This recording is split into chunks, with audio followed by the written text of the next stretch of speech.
First chapter है crop production and management. आइए उसके बारे में हम डिस्कस करते हैं कि क्रॉप प्रोडक्शन एंड मैनेजमेंट में होता क्या है। आइए देखते हैं। इसको स्टार्ट करने से पहले हम एक चीज़ पे गौर करते हैं कि हम अपने भोजन के लिए, अपने लाइफ के लिए we are totally depend on plant. हम पूरे तरीके से प्लांट पे डिपेंड हैं, चाहे हम हो या एनिमल्स हों, all are depending on plant. चाहे वो शाकाहारी हो या मांसाहारी हो, ठीक है, चाहे कार्निवोरस हो या ओमनिवोरस हो, सभी एक दूसरे सभी प्लांट्स पर डिपेंड हैं। कैसे?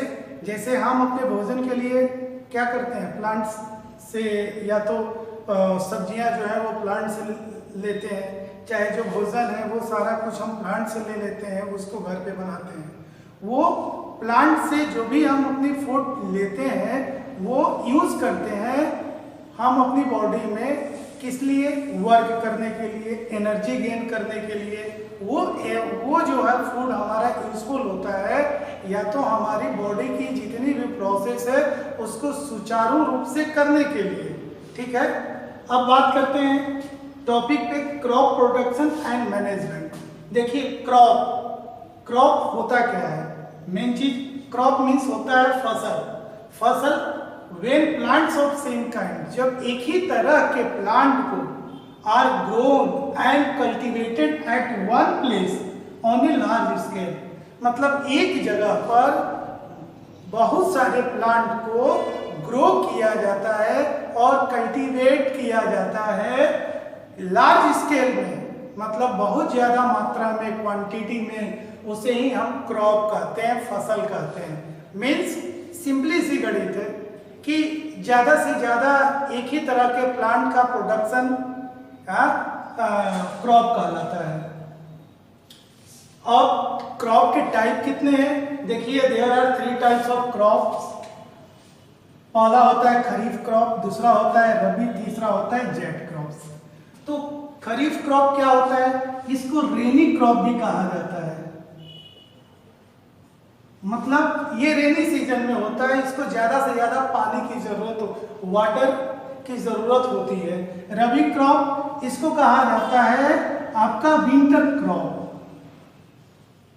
मींस ये विंटर सीजन में होता है। दूसरा नेक्स्ट हमारा होता है जेट क्रॉप्स, मतलब वो क्रॉप जो समर सीजन में होता है, मींस इसको कहा जाता है समर क्रॉप। समर क्रॉप कहा जाता है। अब यदि खरीफ क्रॉप की बात करेगा तो वीट क्रॉप जो कि जून जुलाई में बोए जाए, that crop which are grown in June July and cultivated in सितंबर और अक्टूबर, मतलब जो फसल जून जुलाई में बोया जाए और सितंबर अक्टूबर तक काट लिया जाए, कल्टीवेट कर लिया जाए, वैसे क्रॉप को खरीफ क्रॉप कहते हैं। जैसे कॉटन हुआ हमारा, ग्राउंड नट हुआ, और भी एग्जांपल्स हैं। दूसरा होता है रबी क्रॉप, वैसे क्रॉप जो विंटर सीजन में ग्रो किए जाए। विंटर सीजन मीन्स जो अक्टूबर नवंबर में बोया जाए और फरवरी मार्च तक में वो कल्टीवेट कर लिया जाए, वैसे फसल को रबी क्रॉप कहते हैं। यानी रबी क्रॉप वो क्रॉप होती है जो विंटर सीजन में ही होती है, जैसे व्हीट हुआ, ग्राम हुआ, पीज हुआ, दी जाती है examples of rabi crop. Next होता है zaid crops. Zaid crops are that crop which are grown in summer season, means वो क्रॉप जो समर सीजन में बोए जाए, जैसे कुकुम्बर हुआ, वाटरमेलन हुआ, तो ये सारी फसल जो है वो गर्मी के दिनों में बोए जाए, या इसको कैश भी कहते हैं। तो वैसे यानी मेनली हमारे 3 टाइप्स के क्रॉप होते हैं जिनके बारे में वी आर डिस्कसिंग।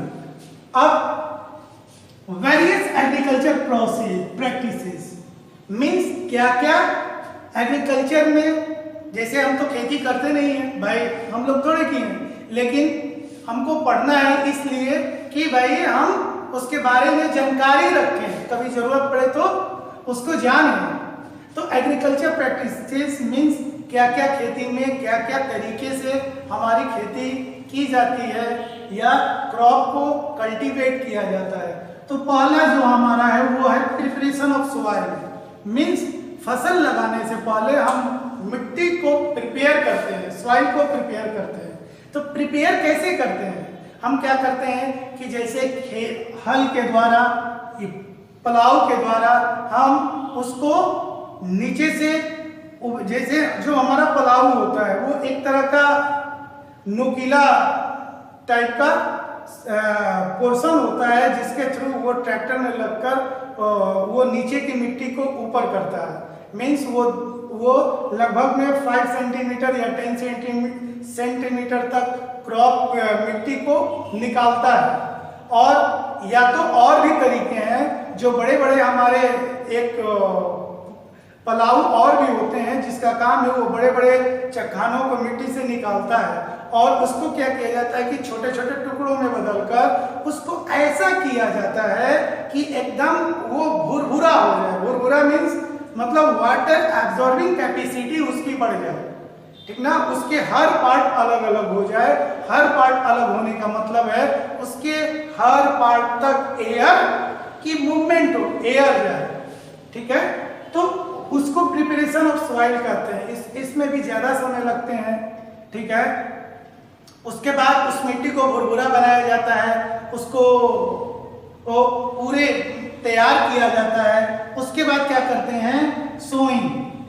वो होने के बाद इसके लिए पलाऊ, हल और भी चीजें होती हैं, जो टूल्स होती हैं जो यूजफुल हैं प्रिपरेशन ऑफ सॉइल में। दूसरा होता है सोइंग। सोइंग मीन्स होता है बीज का बोना, मतलब बीज का डालना। तो डालते कैसे हैं?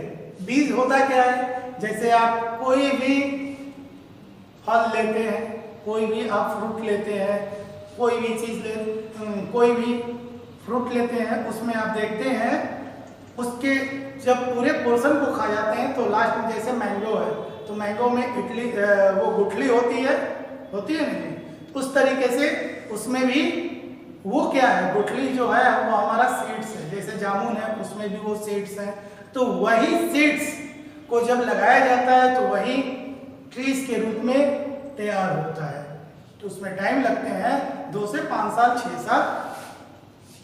तो जो फसल होती है हमारी सीड ड्रिल से वो डाली जाती है। सीड ड्रिल कैसे होता है, जैसे आप देखे होंगे कि जो हमारा ट्रैक्टर में हल लगे होते हैं उसके हर जगह पाइप लगे होते हैं और सबका कनेक्शन ऊपर होता है। एक ऐसे गोलाकार सरफेस होती है जिसमें कीप की तरह से वो बना होता है, जिसमें हम सीड को डालते हैं तो वो हर जगह वो मतलब हर जगह वो सर्कुलेट कर देता है और जहां से हर पोर्शन तक सीड हमारा चला जाता है, बीज चला जाता है। या दूसरा तरीका हमारा होता है सोइंग का। पहले हम हाथों से यूज करते थे, मतलब हाथ से उसमें खेत में लेके डालते थे। तो उसमें क्या होता था, जब हम हाथ से डालते थे तो कुछ जो सीड्स होती थी उसको बर्ड्स या इंसेक्ट्स उसको खा जाते थे, तो इसलिए फसल अच्छी उतनी अच्छी नहीं हो पाती थी, इसीलिए सीड ड्रिल का यूज किया गया। एक मिनट, सोइंग हो गया, बीज का डालना हो गया, बीज बोना हो गया। अब बात करते हैं एडिंग मैन्योर एंड फर्टिलाइजर। अब क्या करते हैं, जब बीज डालते हैं तो उसके बाद उसमें खाद और यूरिया डालते हैं। मैन्योर मीन्स होता है नेचुरल खाद, मतलब वैसी चीज जैसे काऊ डंग से बना हो या आपका जो पौधे होते हैं जैसे अनवांटेड चीजें होती हैं उसके साथ वो निकल जाती हैं तो उसको निकालकर उसमें सड़ाया जाता है, या काउडंग होता है उसको सड़ा हुआ चीजों को, मतलब मैन्योर वो चीजें होती हैं जो नेचुरल चीजें होती हैं, जो प्राकृतिक होती है। फर्टिलाइजर वो होता है जो कि कंपनी में आपका बाय केमिकल प्रोसेस से बनाया जाता है। मैन्योर में सभी चीजें मिलती हैं, लेकिन फर्टिलाइजर में मतलब जो स्पेसिफिक आपका रिक्वायरमेंट होगा वही वो मिलता है, ठीक है। ये नेचुरल है, ये मैनमेड है, ये उसके बाद ये नेचुरल नहीं है, ये फैक्ट्री में गेन होता है, तो उसको खेतों में डाला जाता है। उससे क्या होता है कि फसल और हमारी उसकी प्रॉपर ग्रोथ होती है, मतलब सही तरीके से वो ग्रो करता है। उसके बाद क्या किया जाता है, खेतों में इरिगेशन किया जाता है, मतलब सिंचाई की जाती है। तो सिंचाई कैसे की जाती है, आप देखे होंगे कि सिंचाई का तरीका पहले जो था वो अलग अलग प्रोसेस था। मतलब जब हमारे ये सबमर्सिबल या जो भी बोरिंग वोरिंग नहीं होते थे, तो उस टाइम में लोग नदियों से वो बनाकर या कुएं से या नदियों से या तालाबों से लोग पानी लेकर या पाइप के द्वारा या जैसे भी हो बैल के द्वारा भी इरिगेटेड करते थे। लेकिन आज के ज़माने में जो इरिगेशन प्रोसेस होती है वो या तो फव्वारा टाइप का होता है, वो लगा होता है और हर जगह पौधे में फेंकता है, जैसे फव्वारा हमारा होता है, या वो पाइप के थ्रू खेतों में एक जगह पे जो हमारी खेत है वहाँ पे एक जगह छोड़ दिया जाता है, वो सारी जगह फैलता जाता है। मतलब इरिगेशन हो गया, पानी सिंचाई हो गई। उसके बाद क्या करते हैं, उसको प्रोटेक्ट करते हैं, सुरक्षित करते हैं। किससे? वीड्स से। वीड्स मतलब क्या होता है, देखिए मतलब उस फसल के साथ कुछ और भी बहुत सारे तरह के पौधे निकल जाते हैं, तो उसको हाथ से निकाला जाता है, ठीक है। ये या जो कीड़े लग जाते हैं उसको क्या किया जाता है, उसको पेस्टिसाइड यूज किया जाता है जिससे वो कीड़े मर जाते हैं। जैसे जो फंगस लग जाते हैं, जो उसको मतलब कि उसके फल को खाने लगते हैं या पत्तियों को खाने लगते हैं, जिससे फसल हमारी कमजोर हो जाती है, सही तरीके से प्रॉपर ग्रोथ नहीं हो पाती है, उसको मारने के लिए पेस्टिसाइड्स यूज करते हैं। तो यानी उससे उसकी प्रोटेक्शन करते हैं। उसके बाद क्या किया जाता है, हार्वेस्टिंग किया जाता है। हार्वेस्टिंग मीन्स उसकी कटाई की जाती है। फसल की कटाई होने के बाद या तो थ्रेसर से थ्रेसिंग किया जाता है, थ्रेसर से थ्रेसिंग किया जाता है। तो उसमें प्रोसेस में क्या होता है कि जो उसका मेन पार्ट है वो अलग हो जाता है, जो हमारी क्रॉप है वो अलग हो जाता है, और दूसरा पार्ट भी हमारा भूसा वूसा जो भी होता है वो अलग हो जाता है, जिसका यूज हम करते हैं गायों को खिलाने में, ठीक है।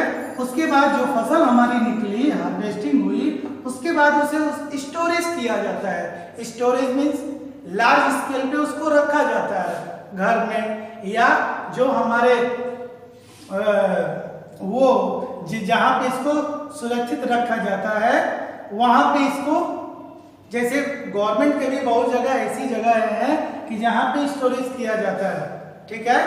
या जैसे हमारा पोटैटो है, इस सारी चीज़ों है, तो उसको स्टोरेज करने के लिए हमारे एक बड़े से वो बना होता है जहाँ सब्जियों के रेफ्रिजरेटर, तो वहाँ पे उसको सुरक्षित रखा जाता है।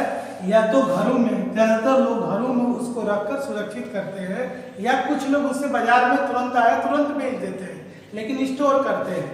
उसके बाद इस तरीके से हमारी एग्रीकल्चर प्रैक्टिसेस होती है, ये एग्रीकल्चर प्रैक्टिस होता है। उसके बाद हम क्या है, एनिमल्स हस्बेंड्री क्या होता है कि ज़्यादा लार्ज क्वांटिटी पर एनिमल्स को रखकर उसका यूटिलाइज करना एनिमल हस्बेंड्री कहा जाता है। जैसे पशुपालन, जैसे जानवरों का पालना, जैसे मछली का पालना, तो वो भी हमारा एनिमल हस्बेंड्री होगा। पिगरी है वो भी एनिमल हस्बेंड्री है। तो उसमें क्या करते हैं, जैसे गाय भैंस को एनिमल पशुपालन में क्या करते हैं, गाय भैंस को ज़्यादा मात्रा में रखते हैं, उससे दूध निकालकर मार्केट में बेचते हैं, तो ये हमारा हुआ एनिमल हस्बेंड्री। या पोल्ट्री फार्म जो हुआ, मुर्गियों का पालन, वो भी हमारा एनिमल हस्बेंड्री में आता है। तो एनिमल हस्बेंड्री हो गए, ये हो गए। उसके बाद ह्यूमस क्या होता है, ह्यूमस जो हमारा होता है वो रिच न्यूट्रिएंट्स, ह्यूमस वो होता है जो जैसे अनवांटेड पौधे को सड़ाने से जो चीजें बचता है, सड़ने से, या खेतों में जो पानी है तो अनवांटेज को निकाल के, या टॉप मोस्ट जो सॉइल होती है उस पे जो निकले होते हैं उसको लेकर पानी में सड़ा के खेतों में डाला जाता है, उसको ह्यूमस कहा जाता है, ठीक है।